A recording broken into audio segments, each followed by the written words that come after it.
wonder how, I wonder why.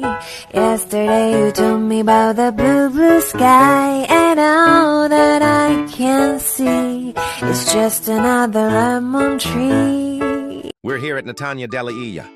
Kasama ko ang mga pinsan from Canada and Pinas at ang mga momshi namin dyan sa Gedli, kaya super saya! Ang tagal naming di nagkita, kaya itong beach trip na to sobrang special. Excited na excited akong sumakay. Eto ako, patawa-tawa, todo ngiti. Super excited, sumakay, sigaw lang ako ng sigaw dahil sa sobrang tuwa. Kala mo talaga sanay na sanay pero totoo niyan lutang na sa excitement. Ready na for adventure. Kasama sa itinerary namin ang pagsakay sa tinatawag nilang disco boat, yung giant na salbabida na paikot-ikot sa gitna ng dagat. Yes, hindi siya disco na may tugtugan ha, pero grabe, parang roller coaster sa tubig. Pagkaupo namin, hawak-hawak ang handles, sabay andar ng jet ski. At ayan na, unti-unting bumibilis, paikot-ikot ng ikot, grabe, literal na ikot ng buhay.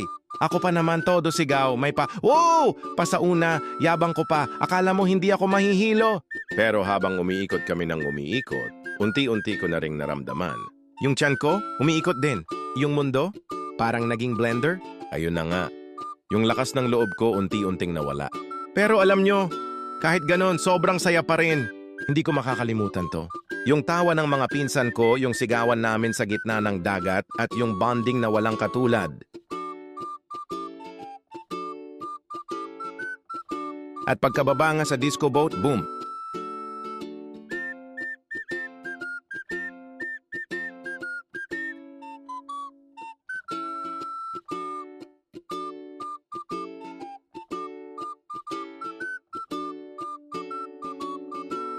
Ayun, sumuka na nga ako. Tinakluban ko muna ng buhangin, grabe.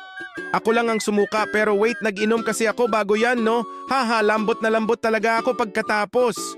Hindi talaga kinaya ng tiyan ko yung ikot pero kahit ganon, tawa pa rin kami ng tawa. So ayan, enjoy the video, sabay-sabay nating balikan ng ikot ng saya, hilo, at tawa sa Natanya de la Ia.